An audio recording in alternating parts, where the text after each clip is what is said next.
Bueno, vamos a arrancar entonces ya con este segundo bloque de la jornada, en la que ya vamos a entrar en la responsabilidad sanitaria, la responsabilidad penal y la responsabilidad civil y social. Para este segundo bloque vamos a contar con 3 ponentes. Falta la tercera, que llegará un poquito más tarde, porque es la tercera que va a intervenir, que es Garbiñe Biurrun, que llegará a tiempo, pero bueno, no para el arranque. Vamos a empezar con el primero de ellos, con Aitor Guisasola Yeregui, que es responsable de la Unidad de Salud Laboral del Centro Territorial de Guipúzcoa, de Osalan, compañero nuestro, y que nos va a hablar sobre la responsabilidad sanitaria, ordenación sanitaria y responsabilidad de los servicios de prevención. Aitor. Vale. Bueno, egunon guztioi, eskerrik asko hori zuen interes guztiagatik, hau areto betetzea ez da normalean gertatzen, horrek esan nahi du interes handia dagoela eta jende asko kanpoan gelditu dela. Eskertzen diot ere, Osalani, hori, nigan jarri duen konfidantza, eta espero dut, inguru honetan, erantzukizun sanitarioaren inguruan, zenbait gauza argitzea baino finkatzea. Nik uste dut gaur egun finkatu egin behar deula hemen esango deuna, eta besterik gabe, astera noa. Bueno, después de los agradecimientos y para no hacer como en las iglesias que se hace el discurso primero en castellano y luego en euskera, paso directamente ya a hablar ya de la responsabilidad jurídica en enfermedad profesional en relación a la responsabilidad sanitaria. La responsabilidad sanitaria normalmente en todo este tipo de jornadas ha solido estar, digo yo, casi hasta hoy mismo ausente. Entiendo que cuando hablamos de responsabilidades siempre se está hablando de la responsabilidad penal, de la civil, de la otra, de la de más allá, y nos estamos olvidando de la responsabilidad sanitaria. Y si hay alguna responsabilidad que es fundamental en la enfermedad profesional, es esta. Y yo creo que por esa razón es por la que hemos intentado ponerla en esta jornada, y espero pues que de aquí en adelante el resto de jornadas que hablen sobre este tipo de responsabilidades tengan en cuenta esta cuestión. Bien, tengo pues un montón de diapositivas y poquito tiempo, con lo cual pues es posible que vaya un poquito rápido. Por eso os voy a poner un poco un índice de esto de lo que voy a ir hablando. Y me vais a permitir que os tutee, porque si no me voy a sentir yo incómodo, y esto no quiere decir que sea una falta de respeto por todos los que habéis venido. Hablaremos en principio del derecho a la protección a la salud, de los servicios sanitarios, es decir, la estructura que deben de tener los servicios sanitarios para garantizar los mínimos, para poder hacer su actividad y para poder llevar adelante lo que es todo lo que tiene que ver con el descubrimiento, tratamiento de la enfermedad profesional, la propia actividad sanitaria que ahí se lleva, y luego dentro de esta actividad sanitaria una serie de cuestiones puntuales, como van a ser la comunicación de sospecha de enfermedad profesional, la especificidad y los aspectos de confidencialidad, intimidad y datos médicos. Es cierto que se puede hablar de muchas más cosas, pero vamos a limitarnos en principio a estas 3 partes de la actividad sanitaria. Y finalmente, y a nadie se le debe de olvidar, que dentro de lo sanitario también hay un control y un régimen sancionador, que no solamente es la autoridad laboral, la autoridad sanitaria también puede sancionar, y en este caso no solo a los servicios de prevención, sino que en principio la responsabilidad sanitaria compete también a las empresas, y debe tenerse en cuenta que ellas también en un momento determinado pueden ser sancionadas. Y de hecho, en aquello que se infringe en relación a lo que es la salud pública, también existe el delito. Los criterios, un poquito a la hora de ir presentando cada uno de los apartados, va a ser siempre, voy a ir citando primero la legislación estatal que hay al respecto, pasaré a la legislación autonómica y en todos los casos iré un poco siguiendo el rango normativo en cada uno de los ámbitos territoriales. Sí, lo vamos a dejar así. En todo caso, sí deciros que si voy un poquito rápido, bueno, la presentación va a estar colgada en la página de Osalan y entiendo que puede servir un poquito de guía para poder profundizar un poco más en el tema. Bien. Lo primero es el derecho a la protección de la salud.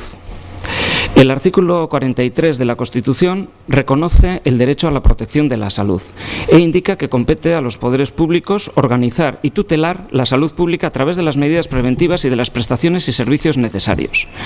Y será la ley quien establezca los derechos y los deberes de todos al respecto.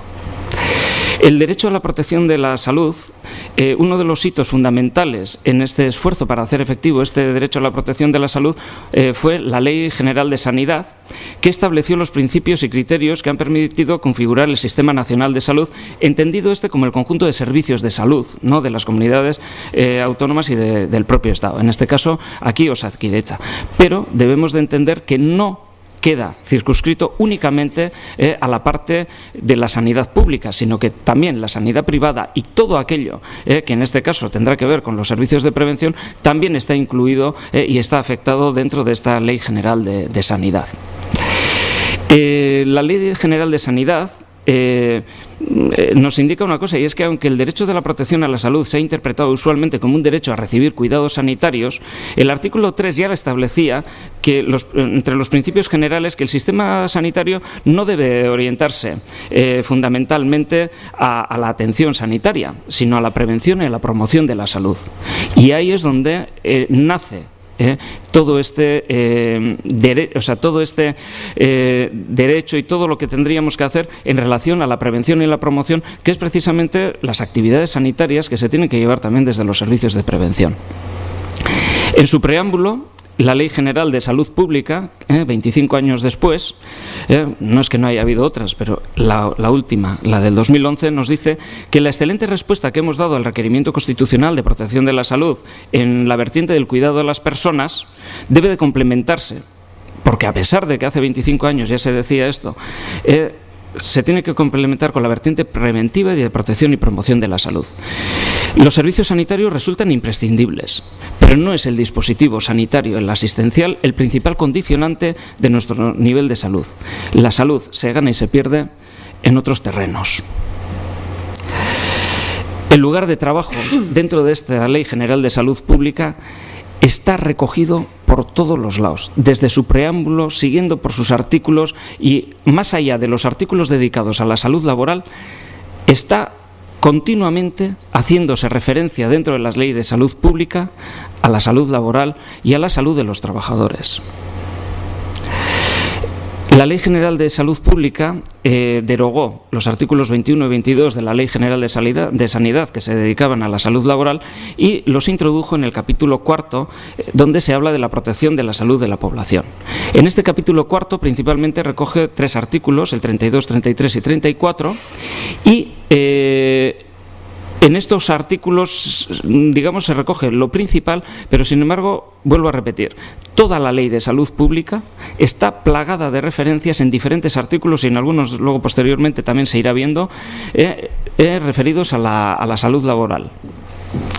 ¿Qué nos dice el artículo 32? Bueno, pues el artículo 32, digamos que define lo que es la salud laboral, y dice que es aquella que tiene por objeto conseguir el más alto grado de bienestar físico, psíquico y social de los trabajadores, en relación a las características y riesgos derivados del lugar de trabajo, el ambiente laboral y la influencia de este en su entorno.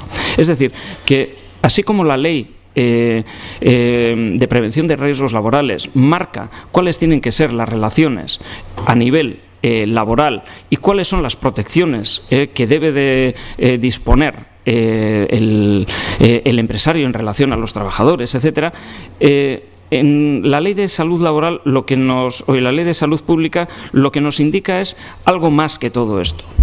No solamente va a ser una cuestión de esa relación, sino que va más allá de todo esto. En el artículo 33, que nos habla de la actuación sanitaria en el ámbito de la salud laboral, nos habla de que va a haber una estructura dentro de lo que es cómo se deben de estructurar los servicios, y dentro de estos servicios la de cosas que no tenemos para hacer, cantidad de actividades. Vamos a pasar entonces a hablar un poco de lo que es la estructura. La estructura que tienen que tener, los mínimos que deben de tenerse para que podamos trabajar y de eso podamos hacer unos servicios dirigidos a lo que tenemos que dirigirnos. Nuevamente volvemos con esta jerarquización que he establecido un poquito con la Ley General de Sanidad. En el artículo 29.1 dice que todos los centros y servicios sanitarios, establecimientos sanitarios, van a precisar de una autorización administrativa previa. Que la Ley de Cohesión y Calidad del Sistema Nacional de Salud nos indica que luego se regulará todo esto mediante Real Decreto. La Ley de Cohesión y Calidad del Sistema Nacional de Salud lo que pretende es regular cuáles tienen que ser las condiciones que tienen los servicios que se van a dar a la ciudadanía, para que con esos servicios y esos mínimos y con esa estructura podamos llegar a dar unas actividades que lleven a cumplir con los objetivos de salud que se tienen en relación no solo a la salud laboral, también en otras, pero sí y exclusivamente y muy concretamente también con la salud laboral. El Real Decreto que regula el procedimiento de autorización, clasificación, registro y catálogo general de los servicios, centros y establecimientos sanitarios es el Real Decreto 1277 de 2003, que establece las bases generales de la autorización. No pretende ordenar las profesiones sanitarias ni limitar las actividades de los profesionales. Lo que quiere es sentar las bases para las garantías de seguridad y calidad, lo mínimo que debe de tenerse para que esto pueda funcionar. Los servicios de prevención, los servicios médicos de los servicios de prevención quedan englobados dentro de los servicios integrados en organizaciones no sanitarias, y la oferta asistencial es la de la medicina de trabajo, referida directamente a lo que es la Ley de Prevención de Riesgos Laborales y la normativa de desarrollo, y para realizar las funciones que ahí se marcan. Así, el Real Decreto 843 de 2011, que regula las actividades sanitarias de los servicios de prevención a nivel del Estado, es el que nos va a regular, en principio, las condiciones necesarias, es decir, lo que es la estructura y, asimismo, las actuaciones sanitarias. Va a establecer estos criterios básicos en cuanto a los recursos, tanto humanos como materiales.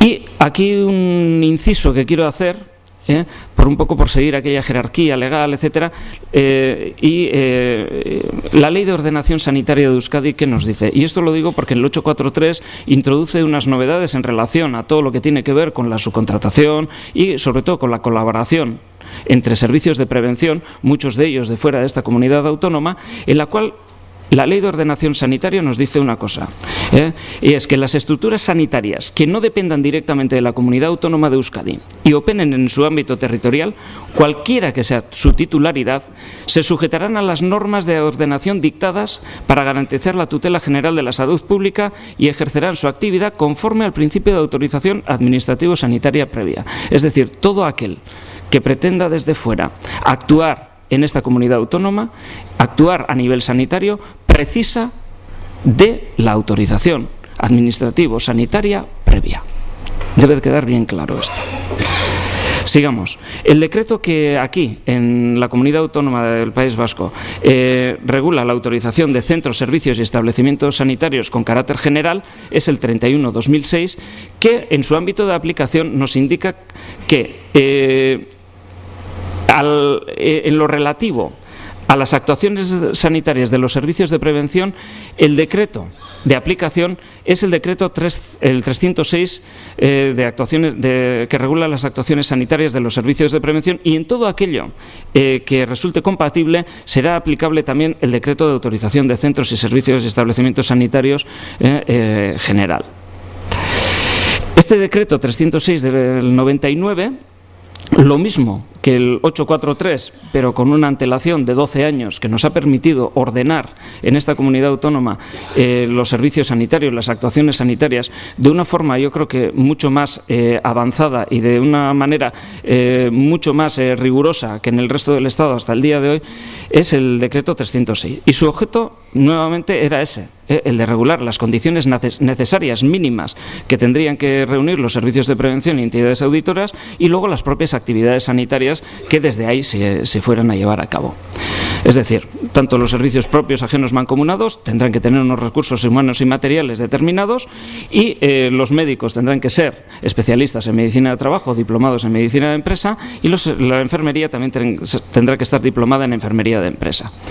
Podrán participar otros profesionales sanitarios en función de su especialidad, pero evidentemente aquí no se está hablando de médicos generales. Los médicos generales, en relación a los riesgos concretos a prevenir, no aportan absolutamente nada.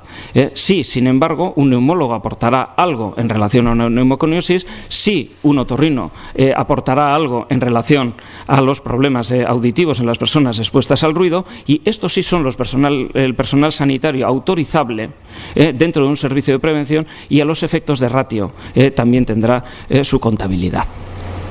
En cuanto a estas condiciones mínimas sanitarias, lo que está vigente en esta comunidad es un ratio de una VS, es decir, médico de trabajo y enfermera o enfermero diplomados en medicina de trabajo, hasta 1.000 trabajadores, una VS. Y a partir de una VS por 34 minutos trabajador y año, excepto en los del anexo 1, que serán 68 minutos trabajador y año. Bien, todo esto en este momento se está trabajando en una nueva regulación que en principio recogerá todos los aspectos que ya recogía este decreto 306, y se completará con todo aquello que la normativa básica del Estado ha aportado posteriormente en relación a lo que es la autorización y las actividades sanitarias de los servicios de prevención. Además, complementaremos todo esto con la experiencia que esta comunidad tiene en estos 12 últimos años en relación a todo lo que tiene que ver la ordenación sanitaria y el seguimiento de las actividades de los servicios de prevención. Habla de las condiciones mínimas sanitarias, instalaciones, condiciones de estas instalaciones, equipos y materiales, condiciones que tienen que tener los sistemas de archivo, condiciones para la realización de primeros auxilios, emergencias, etcétera.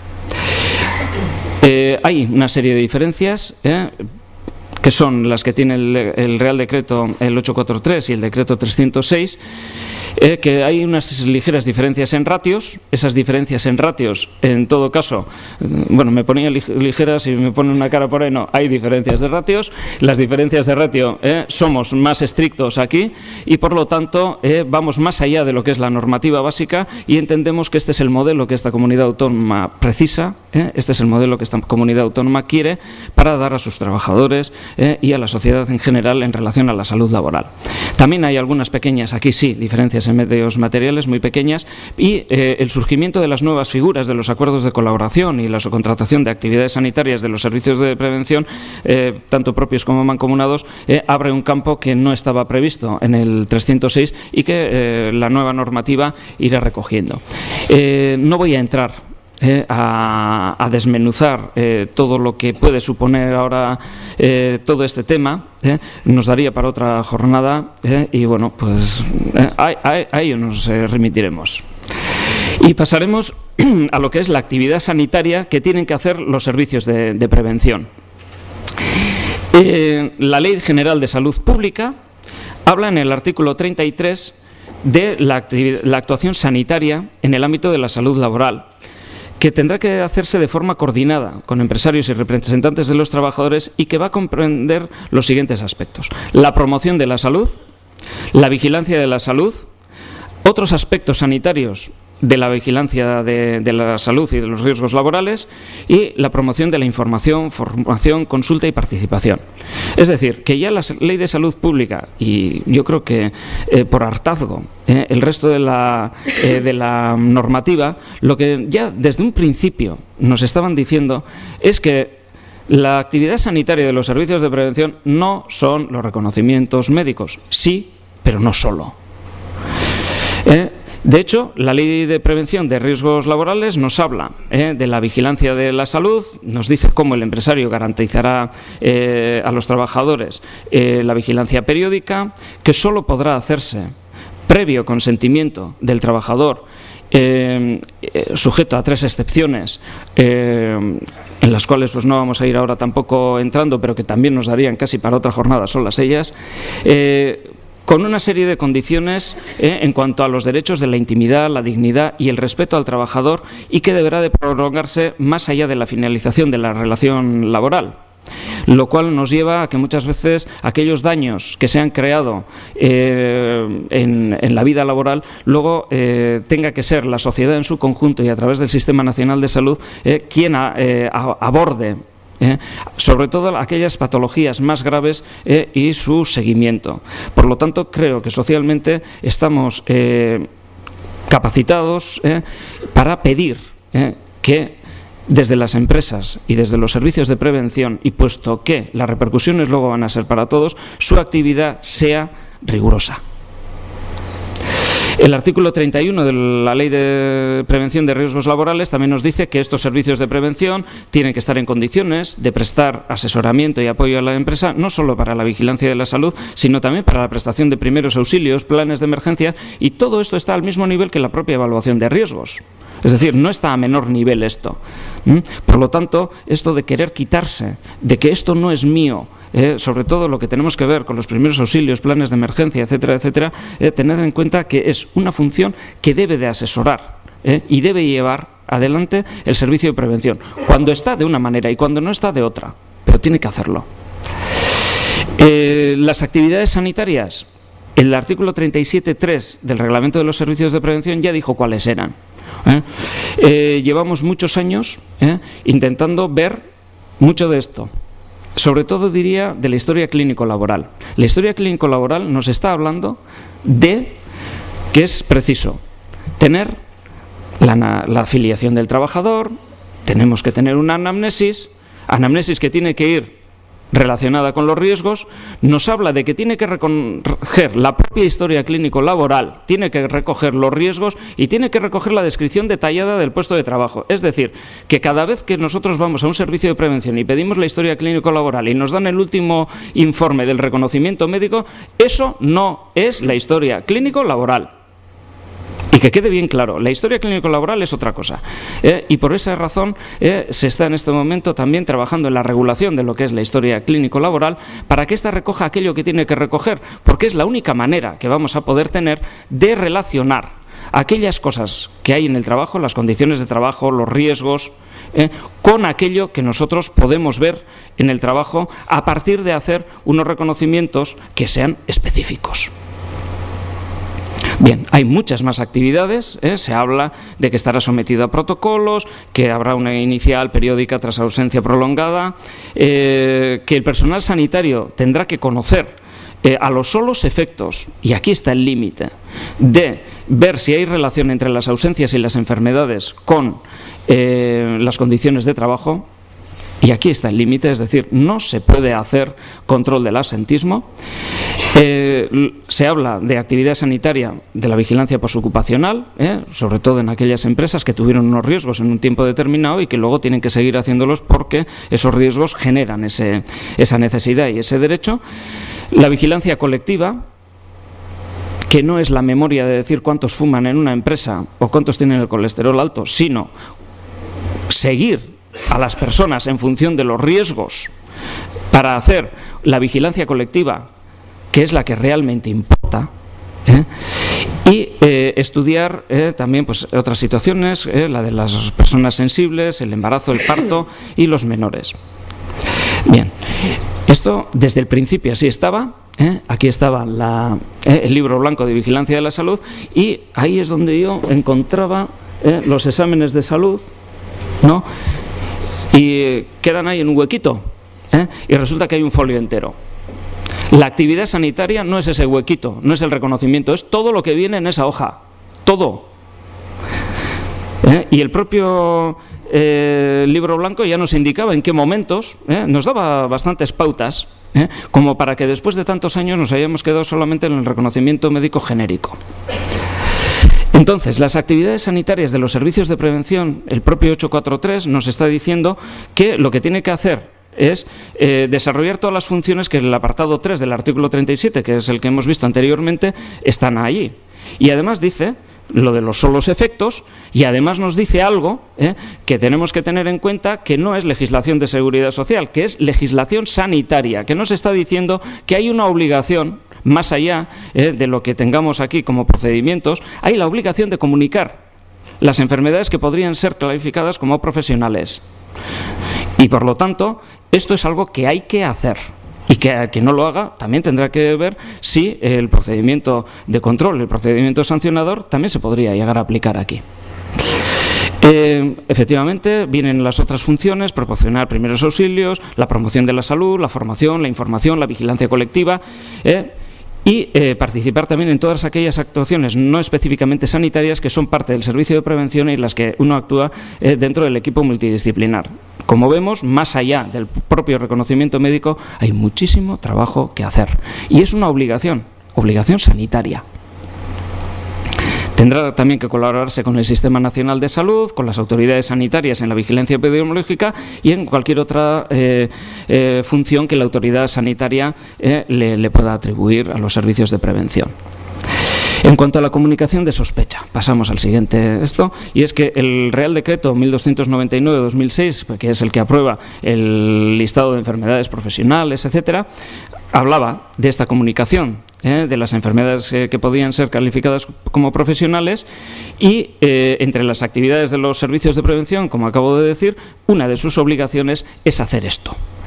Entonces, esta es la manera en la que podemos ir poco a poco sacando aquello que parece que está oculto, que es un poco la función que tiene esta comunicación de sospecha.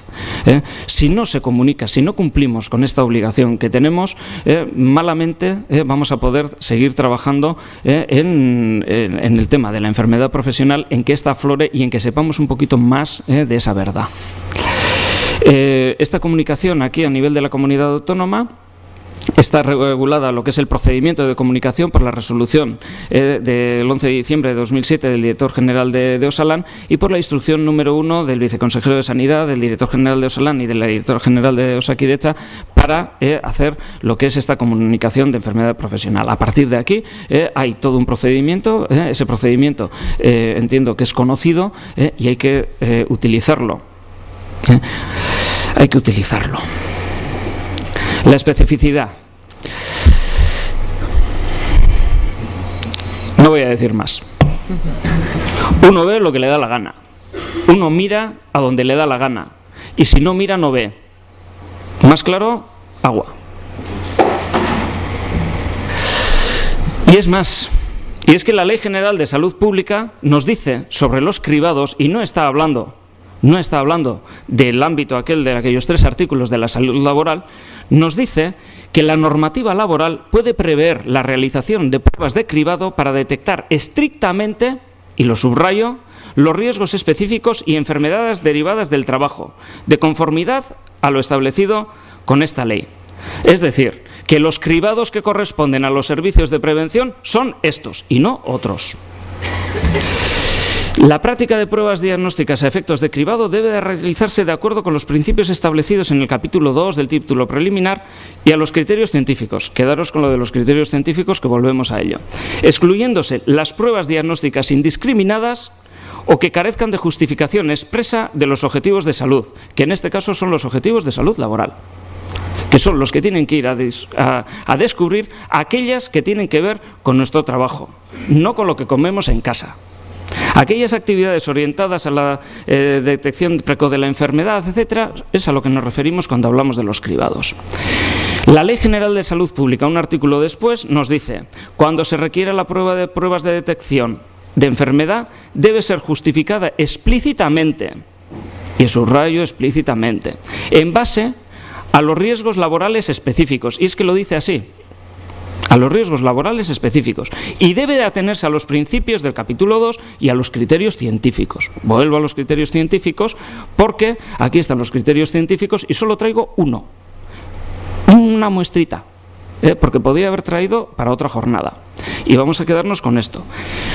Y nos dice, es una revisión sistemática de la Cochrane, que creo que en este sentido es la que más garantías nos puede dar en cuanto a la metodología de revisión sistemática de la evidencia científica que existe. Se hace una revisión sistemática y un metaanálisis y nos habla de los chequeos generales de salud en adultos en relación a la reducción de la morbilidad y la mortalidad por enfermedad. Conclusiones. Los exámenes generales de salud no reducen ni la morbilidad ni la mortalidad, ni siquiera la general, ni tampoco la cardiovascular, ni la causada por cáncer, a pesar de que sí que consigue incrementar el número de nuevos diagnósticos. Y dice, resultados negativos o resultados dañinos importantes no han sido, en estos estudios que se plantean aquí, estudiados o no se habían reportado. Bien, pues pensemos qué es lo que estamos haciendo. Si estamos hablando de que solo puede ser aquello que está justificado científicamente, esto es lo que está justificado científicamente. Es decir, no debe de hacerse aquello que no sirve. ¿En qué estamos gastando el dinero? Bien, el artículo 22 de la Ley de Prevención de Riesgos Laborales decía que el empresario lo que tiene que garantizar es que la vigilancia de la salud de los trabajadores sea en función de los riesgos inherentes al trabajo. Y ya está. El artículo 37.3 vuelve a lo mismo y nos dice que va a estar sometida a protocolos específicos u otros medios existentes con respecto a los factores de riesgo a los que esté expuesto el trabajador. Cuando no haya esto, serán guías de reconocido prestigio de otras entidades, etcétera, etcétera. Porque el personal sanitario lo que tiene que es conocer lo que se produce en el trabajo para poder proponer las medidas preventivas de aquello que se produce en el trabajo. Entre otras cosas, y por abundar un poco más en las revisiones sistemáticas y en la evidencia científica, también es cierto que decir a la persona que haga deporte, que coma limpio y que haga otras cosas, está demostrado que no sirve absolutamente para nada. Es decir, no reduce mortalidad, no reduce morbilidad. O vamos con programas bien establecidos, con objetivos claros y sabiendo lo que estamos buscando, o no va a servir de nada. Y está demostrado. Cuando queráis, traemos la evidencia y la discutimos. Y los protocolos, que antes se preguntaba, los protocolos son obligatorios. Son obligatorios aplicarlos. Otra cuestión es la obligación que tenga el trabajador de someterse a ellos. Eso es otra cuestión. Pero los protocolos son de obligado cumplimiento, por supuesto que sí. Siempre y cuando el riesgo esté. En cuanto a las actividades sanitarias de los servicios de prevención, vuelven a abundar lo mismo, el 843. Y para que no resultemos sospechosos de ser la normativa autonómica, dice, no se incluirá la realización de exploraciones y pruebas no relacionadas con los riesgos laborales específicos o con riesgos inespecíficos, Bien, ¿qué quiere decir esto? Que quien está haciendo otra cosa está infringiendo. No digo más. Toda prueba o exploración deberá acompañarse de la mención explícita del riesgo o problema de salud asociado a la actividad laboral. Real Decreto 843 del 2011.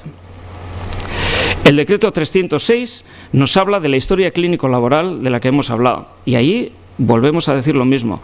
Todo aquello que se haga deberá ser en función de los riesgos, con una descripción detallada del puesto de trabajo, los riesgos detectados, el tiempo de exposición, las medidas de prevención individuales adoptadas. Si tenemos tanto para hacer, ¿para qué estamos mirando a otro lado? A cada cual lo suyo. No se puede, para uno o para otro, hacer el mismo tipo de reconocimiento. No puede costar lo mismo hacerle el reconocimiento a unos que a otros. Aquí es el café para todos y esto no vale. Sí es cierto que el Real Decreto 843 dice que, no obstante, dice, el Servicio de Prevención podrá realizar programas preventivos no relacionados con los riesgos laborales cuando hayan sido acordados en la negociación colectiva. El tiempo dedicado a estas actividades deberá de contabilizarse de manera diferenciada. a la del resto de las actividades del servicio sanitario y del servicio de prevención. ¿Esto qué quiere decir? Que hay que pedir autorización para hacer este tipo de actividades y desde luego no hacerlas con la gente que tenemos asignada a hacer la vigilancia de la salud de los trabajadores. Es decir, los servicios de prevención necesitan personal específicamente para esto, o tendrá que utilizar el tiempo que tiene de sobra de los sanitarios que se dedican a la vigilancia de la salud. Y si no te sobra, pues tendrás que coger a otros para esto. Es decir, es un campo de negocio que se les ha abierto a los servicios de prevención que se puede y se debe de autorizar, pero no es el de la vigilancia de la salud de los trabajadores. Son actividades aparte, separémoslas, hagamos un concierto aparte. Confidencialidad, intimidad y datos médicos. La ley de autonomía del paciente nos habla de la dignidad de la persona, de la autonomía de su voluntad, del consentimiento previo, de la decisión libre y de la información adecuada. Infórmesenos de qué es lo que nos van a hacer y por qué y para qué. Y déjenos decidir, como trabajadores, aquello a lo que sí estamos dispuestos a someternos. El personal sanitario está obligado no solo a la correcta prestación de sus técnicas, sino al cumplimiento de los deberes de información y documentación clínica, es decir, la cumplimentación adecuada de lo que es la historia clínico-laboral, la información que se debe dar a los trabajadores en relación a las pruebas médicas y, en todo caso, todo aquello que tenga que ver con la documentación clínica y la confidencialidad. Esto es algo que la Ley de Prevención de Riesgos Laborales, como hemos visto antes también, hace especial hincapié en todo esto, en la intimidad y en el derecho que tiene todo trabajador y toda persona a que preste su consentimiento, a la intimidad, a la confidencialidad, sobre todo porque en el tema de la relación laboral esta es una cuestión que había que tener muy en cuenta y la Ley de Prevención de Riesgos Laborales fue muy sensible en este sentido. También lo hace el reglamento de los servicios de prevención al hablar de la historia clínico-laboral y de los límites de las actuaciones en relación al control, por ejemplo, del asentismo, etcétera, etcétera.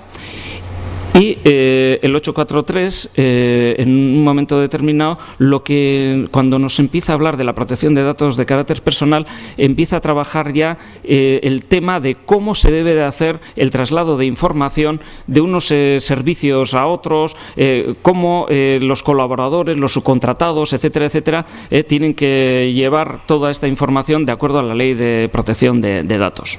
Bien, aquí en nuestra comunidad autónoma, el decreto 38/2012 regula lo que es la historia clínica y los derechos y obligaciones de los pacientes y profesionales en esto, y en este momento ya previamente se había regulado ya la historia clínica en los centros hospitalarios. Posteriormente, en el año 98, se estableció también cómo tendría que ser la conservación, expurgo de documentos y el registro de las actividades clínicas en los servicios de urgencia de los hospitales, pero en estos momentos han estado muy dirigidos a lo que es la historia clínica hospitalaria y no contábamos entonces con una normativa autonómica propia que desarrollase todo lo que era la historia clínica en otros ámbitos. En este momento, a partir de este mismo decreto, urge, y en esto estamos ahora trabajando en Osalan, una historia clínico-laboral que vaya a partir de lo que es la base, que digamos que es este decreto de historia clínica, nos lleve también a tener una historia clínico-laboral correcta, completa y que cumpla con lo que ya la legislación nos ha dicho desde hace tantísimo tiempo. Bien, el decreto 306 nos vuelve a hablar de ello y en diversos artículos, el artículo 17 en la que nos habla también de que esto constituirá todo aquello que tiene que ver con los datos médicos personales e intimidad una falta grave, es el único lugar donde explícitamente dice y tipifica una falta. Algo que no se hace y que está también recogido, que es que a todo trabajador, cuando acabe su relación contractual, hay que darle una copia de su historia clínico-laboral, porque lo que nos ocurre es que tenemos muchos fascículos repartidos por diversos sitios de reconocimientos hechos por unos, por los otros, por los de más allá, que encima quedan fuera de la propiedad del trabajador, sus datos son una especie de desparramado que anda por ahí, cuando lo que un trabajador necesita es una historia. Podrá tener diversos tomos, pero nunca van a ser los fascículos desparramados. Esto es un poco lo que tenemos que intentar, que sea una historia clínico-laboral, algo que siga durante la vida del trabajador y que podamos ver que aquello que pasó cuando era joven posteriormente puede tener sus efectos y que podamos tener todo eso recogido. Por eso es tan importante que la propia historia recoja los riesgos, recoja los puestos para poder unir lo que luego te está pasando 40 años más tarde con lo que te ocurrió antes. Es que si no, no va a haber enfermedades profesionales. Bien, hablamos entonces de la vigilancia postocupacional y hay un régimen, un control y un régimen sancionador. La Ley de Cohesión y Calidad dice que incumbe a los poderes públicos ejercer el control sobre la sanidad privada, que este seguimiento y control lo van a hacer las autoridades sanitarias y que podrán verificar para ver si las actividades tienen calidad, suficiencia y adecuación. La Ley de creación de Osalan, ya antes de que estuviera la Ley de Prevención de Riesgos Laborales, ya hablaba de una unidad de salud laboral, ya la creó en aquel tiempo, para que dependiera funcionalmente del Departamento de Sanidad y que tendrá el carácter de autoridad sanitaria a los efectos previstos en la legislación vigente. Se adelantó a la Ley de Prevención y ya estaba la Unidad de Salud Laboral ahí ejerciendo su actuación. Lo mismo, el Decreto de Reglamento de Estructura y Funcionamiento de Osalan habla también de la autoridad sanitaria, que es la Unidad de Salud Laboral. El Decreto de 31/2006 habla de que el Departamento de Sanidad, o de Salud en este caso, y nosotros, dependiendo funcionalmente de ello, somos los que tenemos la capacidad inspectora. El decreto 306 establece claramente que somos esa autoridad sanitaria y hay unos artículos en el 306, el artículo 18 en concreto, que habla de la unidad de salud laboral, quien será quien evalúe, controle e inspeccione, y que las sanciones que se pongan en relación al decreto 306 se sancionarían en relación a la Ley de Ordenación Sanitaria de Euskadi. En cuanto a la calificación de las sanciones, se califican en muy graves, graves y leves en función de unos criterios que, en general, en la normativa sanitaria, aquí hablo de cosa general, del riesgo para la salud, no solamente de los daños, hablamos del riesgo, de la gravedad de la alteración sanitaria o social producida, de la cuantía del eventual beneficio obtenido, del grado de intencionalidad y la de reincidencia. No voy a entrar a decir cuáles son leves, simples, tal. La normativa es muy prolija en todo esto, pero las simples negligencias, actividades sin autorización, identificaciones falsas, no veraces, incumplimiento del deber de colaboración. A medida que va subiendo todo esto de grado, las negligencias, faltas de controles, conductas o omisiones que pueden producir riesgos, daños, el riesgo también, el incumplimiento de los requerimientos de la autoridad sanitaria, la denegación de auxilio, apoyo, colaboración, resistencia, incumplimiento de comunicación de información cuando revista carácter de gravedad, etcétera, van configurando todo lo que tiene que ver con las sanciones y con su gravedad, también las muy graves, que estas subirían de nivel, y hay multas. Que las leves en general, tanto la Ley General de Sanidad, la Ley de Ordenación Sanitaria, la Ley de Salud Pública, todas ellas tienen su apartado de sanciones, hasta 3.000 euros en las leves, en principio entre 3.000 y 60.000 según la Ley General estas son la Ley de Salud Pública y la Ley de Ordenación Sanitaria. La Ley General de Sanidad es hasta 15.000, las muy graves van en principio ya hasta los 600.000 euros. Y además el cierre del establecimiento, instalación o servicio por un plazo máximo de 5 años, que en las muy graves también podría darse. Por lo tanto, resumiendo un poquito lo que hemos hablado de lo que es la estructura para dar una garantía mínima de calidad a aquello que se vaya a hacer dentro, mirar donde haya que mirar, y de esta manera quizá no tengamos que lamentar las enfermedades profesionales, ni las que se declaran ni las que no. Espero que os sirva un poquito de orientación, a mí me sirve bastante y bueno, pues en lo que queráis luego podemos hablar. Gracias.